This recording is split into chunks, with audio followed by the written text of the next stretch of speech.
жанагы Гангирбашпы деген сөз ушуларга карата айтылган негизи.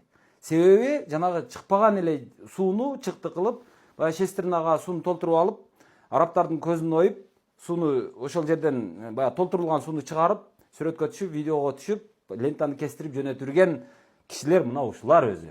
Анан эми булар ошол арабтардын акчасынан тапкан кадырын пайдаланып, булар жогорку кеңешке бармакчы болгон экен.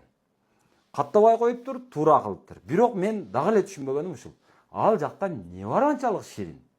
Эмне бар бул? Өзүңдү каттабай койдубу болду да эми? Жок, өзүн каттабай койсо бир тууган инисин ошол жетелеп келип алып келип, аны да каттаганга аракет кылышыптыр. Эмне бар айткылачы? Эмне жашырганыңар, эмне ушул? Бул жогорку кеңеште ошол депутаттыкта, ошол мандатта бир даамдуу, бир ширин, бир кымбат бир нерсе барбы? Силер аны бизге айтпай жашырып жүрөт окшойсуңар. Биз билбейт окшойбуз. Себеби бир эле жолу депутат болуп алган адам кайра депутат болгусу келе берет экен. Өзү болбой калса аялын, өзү болбой калса инисин же баласын ушул депутат кылгысы келе берет экен да. Мисалы мына киши Нурбаев Жалалдин Паязидинович деп. Мурда айыл өкмөттө эле депутат болгон.